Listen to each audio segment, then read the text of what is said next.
Hello guys and welcome back to another Star Wars video from me, and this time we're going to talk about Star Wars Celebration 2017, the big convention, the big 40 years convention that has been held in Orlando, Florida last week. So the event went from Thursday, April 13th up until Sunday, April 16th, so that's literally last week.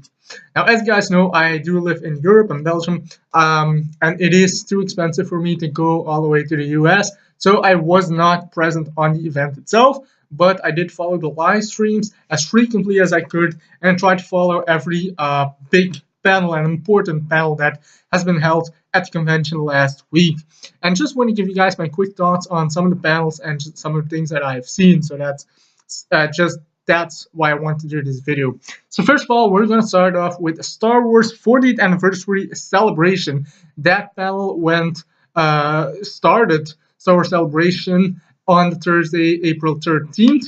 It was a great panel in my opinion. There were a lot of amazing guests that were there. You had the first guest that came up was George Lucas, and you know, in reality, if he wouldn't be there, it would be so weird to not have him there, because it is the 40th celebration, the 40th anniversary of his own movie, his ID, which I love that he was there.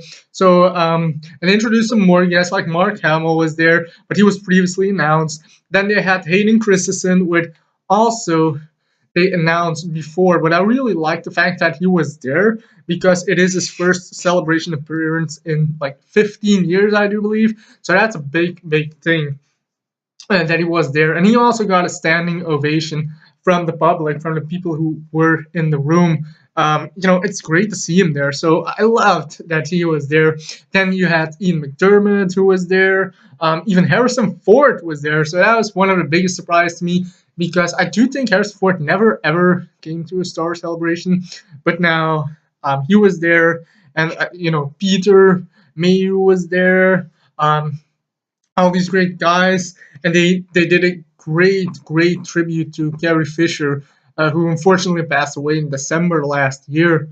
So that was like a big miss there, like um, very hard to watch, you know, everything. And her daughter came out. She did a speech, and then they did the Leia tribute video, which was very emotional. I absolutely loved that video. Got a lot of behind the scenes stuff in it as well. So I really love that. And then when that video ended, you know, the curtain went away, and behind the curtain was John Williams and Northern Orchestra, and he was doing, you know, the music, the Star Wars theme song, and some other tracks, which was fantastic to listen to, and it's so cool to see him perform on live stage for the live public at 85 years old, I do believe. So that was great to see. I absolutely love that 40th anniversary panel, and that's one that I'll definitely be returning to if it will be online on YouTube.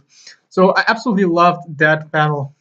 So that was the first big panel. Then you had some smaller panels like Dave Filoni, the animated origins and unexpected fates stuff. But a lot of those things I couldn't follow because I either was not online at the time, and the live stream, when you rewind the live stream on YouTube, those panels were not on there, which is just a shame. Then you had Ian McDermott, Tales from the Dark Side, and Ray Park, Prepare to be Mauled.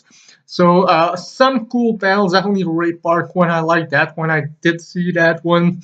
But then obviously we go on to Friday, April 14th, and the big main event from Star Wars Celebration this year is the Last Jedi panel, which to me I was very excited about. I think a lot of people were very excited about that panel. I really liked the panel, even though they did not say a lot, or they didn't show a lot of new information about the film. So we only got a new character, which is Rose. I forgot the actress name, but she was there. The actress was there as well. The other guest appearances that were there were Daisy Ridley, John Boyega, Mark Hamill again, and no one from the dark side. So there was no Adam Driver, there was no Gwendolyn Christie, or not the actor who played General Hux. So none of those guys were there, which is a little bit of a shame, of course. But other than that, there was not a lot in the panel that happened before we had to post on the trailer. The only thing that like really stood out to me was Daisy Ridley, who said like one of the things that she said about film was meeting your heroes isn't always the best thing. Like it can be a disappointing thing, and that's what she said about Ray meeting Luke. So, and I do think that we also saw some of that in the trailer. So, I do like that you mentioned that. So yeah, that was cool.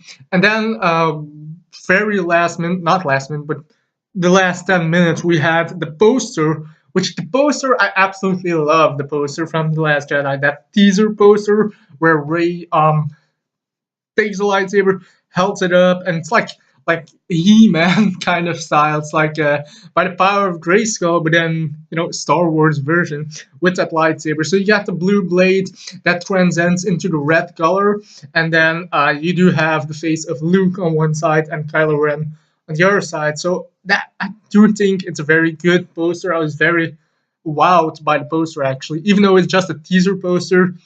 It's not like an official movie poster, just a teaser. But I loved it, absolutely loved it. Also, kind of vintage style, like back in the 70s, the first promotional photos for posters for Star Wars in that same style. So I definitely like that. And then finally, they announced the trailer, or they showed the trailer. And my general opinion on trailer is it's good. It definitely intrigued me. It was very interesting. There were some very interesting shots and things in the trailer, but it did not wow me, which is one of the things I've talked to some people as well online. Some of them also said it did not wow me. One of the main reasons, I think, if I compare it to the first Force Awakens teaser, that was a big wow moment for me. I loved that when at the end the Falcon shows up and just so cool to see the Falcon back in after 30 years. So I absolutely love that. But this one does not have a wow moment. You do have some cool shots like Captain Phasma with the fire. You got Kylo Ren shot, but you also got the new stuff. Those new like vehicles on that ice planet with the red like glare to it, or red smoke coming out. So that's really cool. You do have Finn in that kind of pod thing that looks like it came from Alien, the movie Alien. So you do have that. You also have Poe Dameron's X-wing being blown up again. That like in Force Awakens, very similar. Also have another scene with Luke and R2, where that I do think the Jedi Temple gets destroyed and burned down. It's like in the teaser for The Force Awakens, where Luke lays his hand upon R2. Now we get kind of a different look from that scene. So I do hope that scene will be now in the film. So we do have got that shot, and then also the best stuff is the beginning where Ray's hand is on the stones, and the stones lift up. It's like Empire Strikes Back, but then smaller stones. So I do love that, and also the training montage where she's on the mountain with the lightsaber training. It's like Karate Kid and the Highlander ish. So I do like that a lot. And then also the last shot, you can see Luke Skywalker in a cave, and he says it's time for the Jedi to end. So absolutely love that. But like I said, it did not wow me. I do think it's very interesting. Can't wait to see it. Also, that Jedi book is very interesting. So yeah, there's a lot of interesting stuff going on in the trailer, but I want to see maybe a little bit more, and I was not wowed. So that was some thoughts on the trailer. So we got that out of the way. Then the other panels after that were the making of Rogue One, smooth talking with Billy Williams, Heroines of Star Wars, and Carrie Fisher tribute. Now, the Carrie Fisher tribute, very beautiful. I love that one.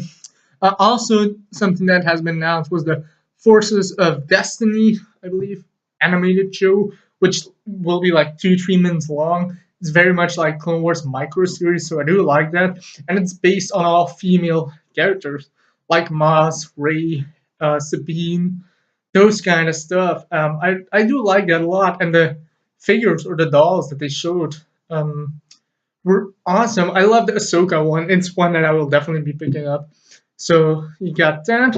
And then obviously Saturday we have the Star Wars Rebels Season 4 panel. Now the big reveal is it's the last season of Star Wars Rebels, the last season, and it will only contain 15 episodes. So I'm very curious what they're going to do with the season. Will Tron die? Will they let him live?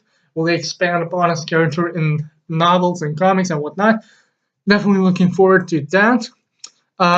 We also had Anthony Daniels panel, Battlefront 2, which, by the way, the trailer for that looked amazing.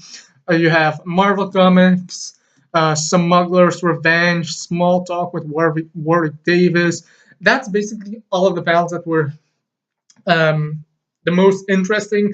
And then lastly was Celebration Orlando closing ceremony. Now, the closing ceremony, I did not watch, but from what I heard from people, it was not very good. They did not even announce where the next celebration would take place, so that's definitely a shame. But other than that, I do think Celebration was a lot of fun to watch on the live streams and whatnot. It looked amazing. I wish I was there. Um, the Last Jedi panel was awesome. The Rebels panel was awesome. The trailer for Rebels Season 4, by the way, just there's so much stuff